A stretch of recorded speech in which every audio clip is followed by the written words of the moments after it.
Honey, your desk is too messy. You should clean it up. God, doesn't he understand this is organized? Oh my god! It's okay, Susan. I promise I'll finish you soon. It's time for another spooktastic Halloween doll. Welcome back to the Fire Tuna Club channel. This is Kat, and I am going to bring you some more Don't Starve. Today's video is going to be Weber, another character from the Don't Starve lineup. Susan was going to be part of this, but I had sick family members and lots of work and prior commitments, so Weber is all you get, unfortunately. I will finish Susan another day. So let's get started with this Ever After High hybrid. That's right, I said hybrid. So the first thing I want to do is find an Apple White. Being that Weber is a spider boy, Apple White's hands simply weren't gonna do. Since this was a rescue doll, she didn't come with any, so it's perfect. So I just want to rewind to literally a year ago. I found this doll at Goodwill and said, oh, I see Weber in you. This is a Pinky Cooper doll, and I literally only bought her for her head. That's right, I said head. So now we have an Apple White body, a Pinky Cooper head. Which Pinky Cooper, I don't know. So we need hands to go with that Apple White body. And Weber is a spider. There just isn't enough arms for this idea to work. Let's fix that. You might feel a tiny prick, but it'll be okay. It'll be over soon.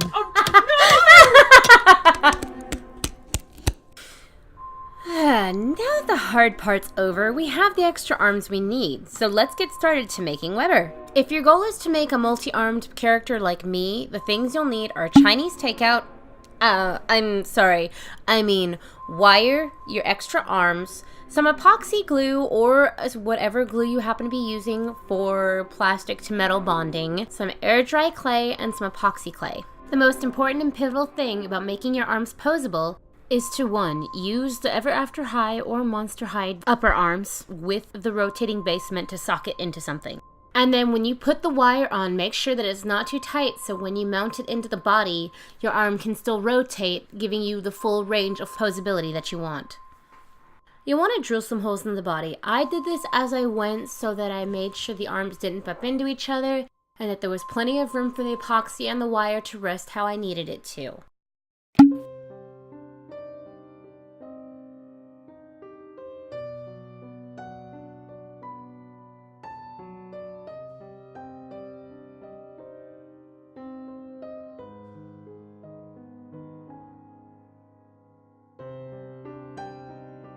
Once you have all your extra arms and wire structure in place with whatever glue you choose to use, and it's properly dried, you want to go ahead and either go straight to the epoxy, or for me, I use the air dry clay to fill it out and save my epoxy for the last layer, and get to work on sculpting to cover up all that messy epoxy wiring that you have going on. The one thing you have to remember is not to make your clay or epoxy really tight and too close around the arm structure. It needs to be able to spin around. That is the whole point of the wiring. Otherwise, you could just glue those arms in place onto the body. They just wouldn't be as posable.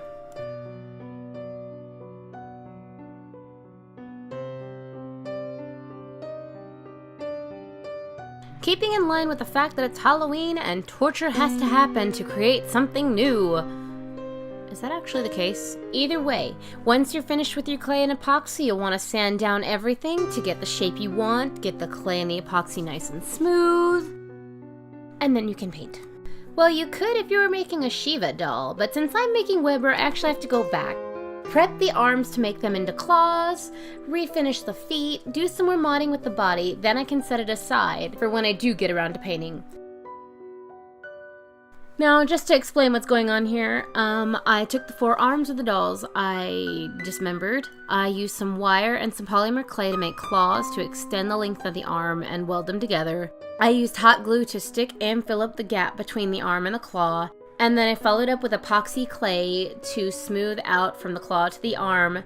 I just wanted a smooth transition from claw to arm.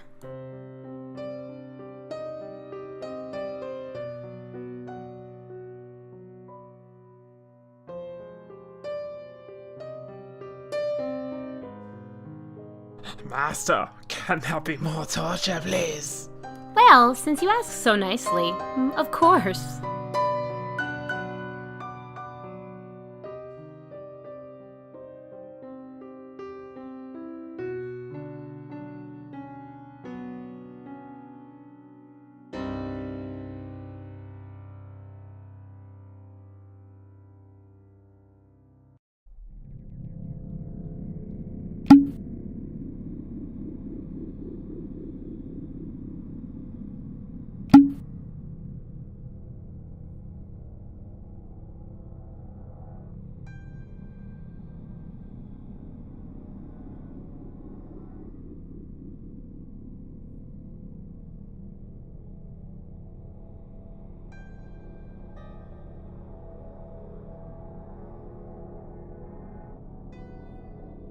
These are the mods that never end. They go on and on. Oh, hello. We're finally done.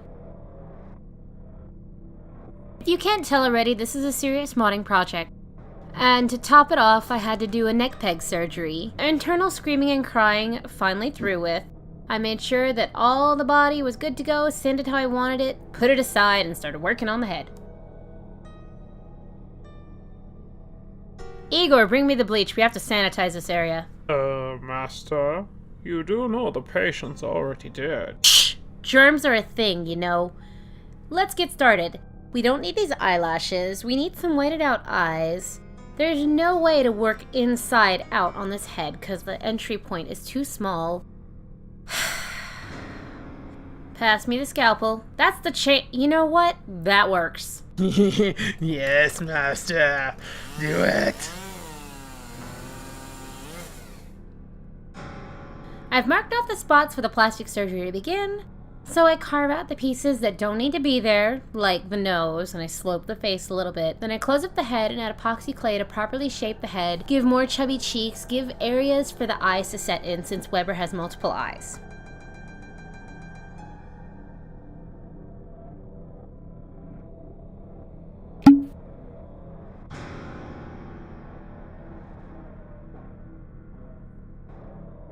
With all the modding genuinely and truly done now on the body and the head, I mask off the eyes and get ready to paint the entire body with spray paint.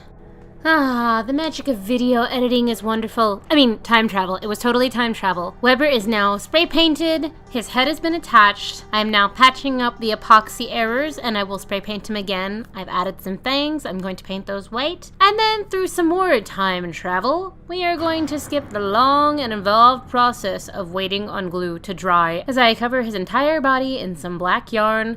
This is specifically why I haven't worried too much about the fact he has been spray painted, and yes, the paints already did chip at his joints a little bit. That's totally fine. The fur covers everything. And I patched up a couple of spots with a Sharpie.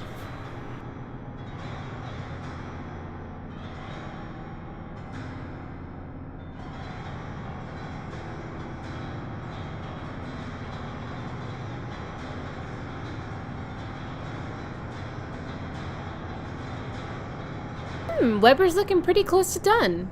Igor, call the barber. He needs a little trim and then he'll be ready. Remind him I want him back in one piece. Ooh, perfect. The storm is coming. I already read the manual Dr. Frank left me. Let's get this started and bring him to life.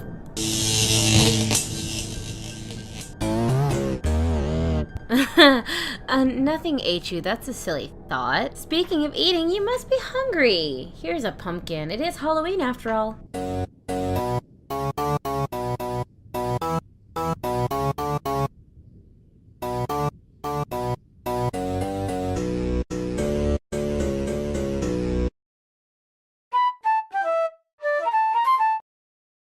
So what do you guys think? Did I do a good take on Weber?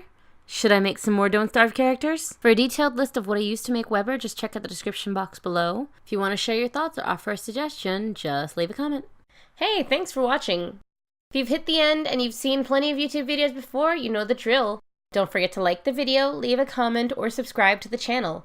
If you want to keep up to date without missing any videos, press the little bell button.